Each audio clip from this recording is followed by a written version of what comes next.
एगो होता टे पिछवा से चूक राजा जी, एगो होता टे पिछवा से चूक राजा जी, लगवा दिया चोलिया में ऊख राजा जी, लगवा दिया चोलिया में ऊख राजा भैया। अरे चल भी जल्दी जल्दी चल, मुहूर्त निकल जाई। देखा देखा देखा तेरी 4 घंटा से मेकअप लगा बाटे, समझ नहीं आ का मेकअप करा थी इन्होंने। सुबेरे सुबेरे खेत में करे हम चुनहरी निराए दुकियारी तो कपारे चढ़ गए।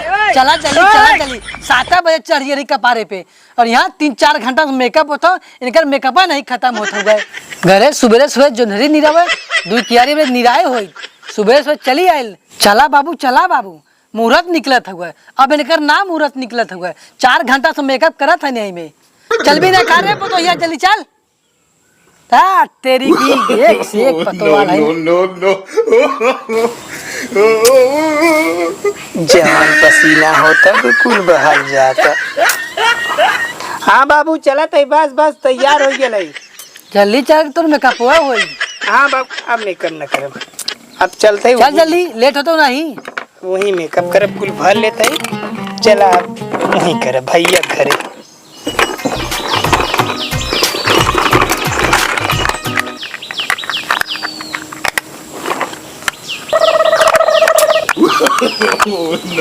नो एकदम ओढ़े पहने तई सेल्फी ले ले। एकदम चेहरा खिल गया बा, अब ठीक लगता। ठीक है, तैयार है बाबू? कब से बैठा है तैयार हो के? देखा नहीं पानी बरसे वाला है, जल्दी चल, छोड़ के आई तुरंत हम। हाँ बाबू आवत है। ऐसा लगा था ना एक रील बना ले तो बढ़िया रहा। शॉर्ट वीडियो लगा के फेर लवली जान ले बेकारे पगली। हाँ बाबू ये बुढ़वा जवान हो ना। चल जल्दी चल, अब लेट हो जाएगी। चला बाबू चला चल जल्दी। हाँ चला, छोड़ हम तुरंत चला आए। ठीक है। हाँ रुकम ना, आज हम पूरा गांव की राखी बांधब। बड़ी तेज जाती पतुए, धीरे धीरे चल। आवा बाबू मुहूर्त बीत जाई। अरे मुहूर्त बीत जाई, 4 घंटा मेकअप करूँ तब ना मुहूर्त बीतल है। आगे चला बाबू। तेरी के बुढ़ाई में धीरे धीरे चल रही ना, पतोया हस्ताक भगल जाते हुए। ए बाबू का जोन बसिया बाटे ना, वो छूट जाई। बसिया छूट जाई? हाँ 10 बजे के बसिए बा, 1 बस बचा बा। अच्छा बाबू तो निरावा लगा ना, यही समझ लेट जाना था बाबू। हाँ बोल। 1 बस बचा बा। अच्छा। अगर वो छूट जाई ना तब सीधा 5 बजे, और मुहूर्त 11 बजे के बा। चल जल्दी चला, जल्दी चल जल्दी। बाप रे, चला बाबू चला चल जल्दी। एकर फोन बाजत हो।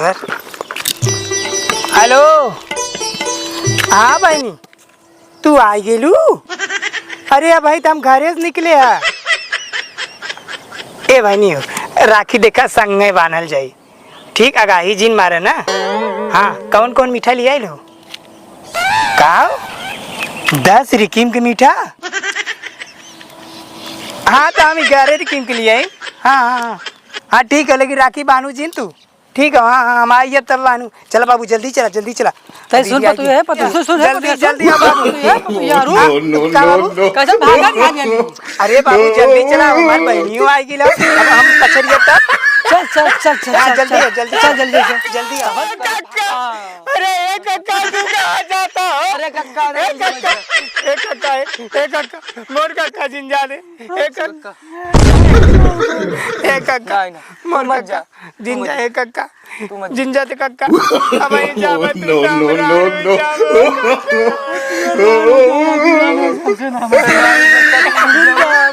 कक्का एक बात है, तू अब जिंजा। हाँ कक्का जिंजा तू सुन। हाँ कक्का हमारा अंतिम एक इच्छा पूरा कर दे।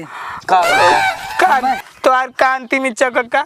हमारा अंतिम इच्छा बाटे हमें भोलेनाथ दर्शन करा दी। देखा कक्का तू जा जिन, हम तुम्हारा भोलेनाथ के ना है, तुम्हारा तारकेश्वर ले जाब, वैष्णो धाम ले जाब, मैहर ले जाब, और पूरा भ्रमण कराई पूरा देश हर देवी देवता काहे कराई जानता नहीं काहे के कि अब है कि हमरे जीवा में एक फूटी कौड़ी ना बा ना जमीन के लिखना भल बा ना पैसा ट्रांसफर भल बा ई कुल अगर तू चला जाबा तो हमसे एकदम भीख मांगे के रोडे पाई जा ऐसे कक्का तोहार दर्शन कराई हाँ कक्का कपा ले चल कक्का ले चल कक्का हाँ चला कक्का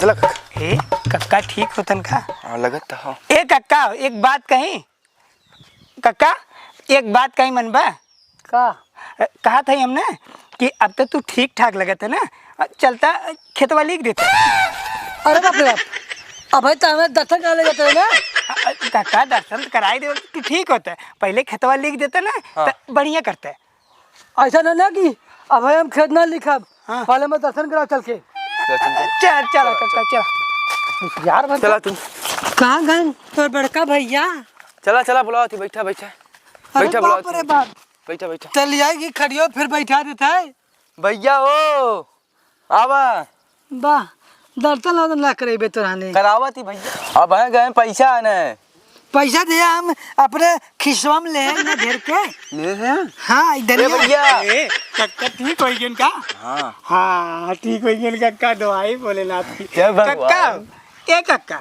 ऐसा न हो ना कि पहले तो चला मैहर घुमा दी मैहर घुमा दे हाँ मैहर घुमा दे चौकिया जगदम्बा घुमा दे चौकी। चौकिया घुमा दे एकरे बाद ना एक कक्का ई कहत रहे ना कि खाली अंगूठवा लगा देते ना हाँ। पैसवा निकल जात बच्ची रे हाँ ऐसा ना हाँ। कि हमारा अंगूठा पूरा घिसा गया हुआ है हाँ हम काहे से हमसे अंगूठा लग ना पाई अंगूठिया एकदम लगा दे। चिकन हो गया अंगूठिया लगा नहीं, दे नहीं, कक्का हो जाना था अब तक तू चल दे बा तो लेकिन रह जाई कुल पैसवा सरकार खाते में चला जाई लड़का बच्चा पैबन करिए तुम्हारे को ऐसा ना बच्ची ना कि तोहार सबके नाम पे हम कागज बना के रखे हैं हाँ लेकिन हमें दर्शन करवा दे तब तो एकदम लिखना कराई ठीक बा नहीं ए कक्का हो एक चीज जाना तू हम तो वहाँ दर्शन करा दे अब कुल हम ही सबे कराई तू का करे बते अपने कपारे पे पूजी कुल ला दे जाना था कक्का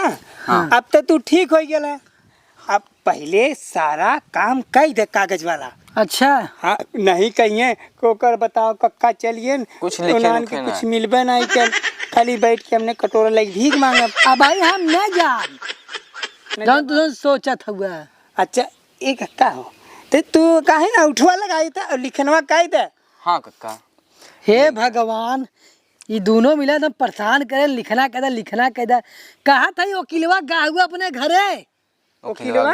हाँ वकीलवा कब्बा बुला दी कक्का कौन तो कक्का? हाथ में वकील ना है जन हमार वकील जन हमरे संगे रहा देखा कक्का वकील अलग अलग ना होतन तोहार हमारा अलग ना होतन वकील वकील हूँ ना हाँ तू खाली खाली हाँ कहा कक्का हम बुला दियो के और कुल चीज ट्रांसफर हो जाए बस कक्का एकदम तो हूँ गंगा खाली नहाए बस ये ऐसे छुई देबा कुल नहीं नहीं नहीं नहीं हम भाई कुछो ना करब पहले तू सुन ले चला हमें घुमावा कक्का जौन हम कहा थी सही है कहा थे ना ना ना हम एको ना सुने पहले हमार बात सुना लगा तो कक्का कुछ जगह ना कक्का घुमाई खुई घुमैबे तब न दइए पहले ले लेबा तब ठीक बा तब बोलते हैं हाँ पहले ले ले तब बताओ खुई अंगूठा लगाओ दिन कक्का हैं? हाँ तो कहा थी कि पैसा ट्रांसफर कर देना आखिर में हाँ, कक्का। बुढ़ाई शरीर बा तोहार कब भगवान न जाने हाँ? कुछ है तू लोग चाहत का है पहले हमें ई बतावा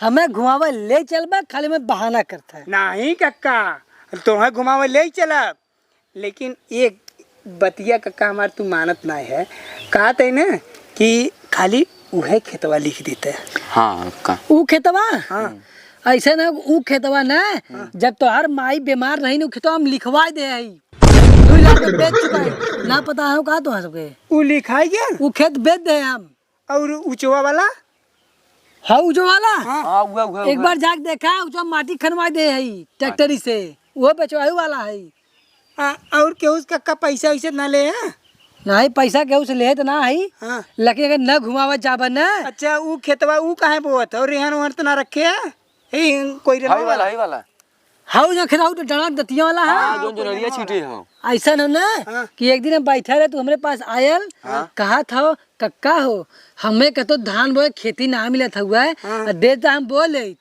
हाँ तो ऐसा ना कोसे हम 20,000 रुपये लेके कभी बोए खातिर तू धान हो खातिर जरा जनरी बोल दी ए कक्का हाँ अच्छा ई तू सही बतावा घरवा दुअरवा जो बनवा ले हाँ। एकरे बाद तोरे खतवा में 8-10 लाख रुपया रहल हाँ। ठीक पैसा बचा अब ना पैसा खाता देखे के बाद पता चली एक के हमारे केवाईसी ना जमा करे रहे बिगड़ गया एक के आधार कार्ड नाम गलत कर सर हो गड़बड़ाई गया अभी एक के बैंक बचा बाटे वो यूनियन बैंक सिरकोनी वाला तो मतलब तोरे खाते में पैसा वैसा ना बा खाते में पैसा बहुत बा हाँ लेकिन निकली उकली एक कौन है भाई निकली ना ना मतलब नीले बट्टा डुर चला कक्का जयराम जी की जयराम कक्का जयराम कक्का अरे कक्का से चूना लगा हुआ है इन्हें ना पता हुआ कक्का इतना होशियार है चूना लगा रहे जा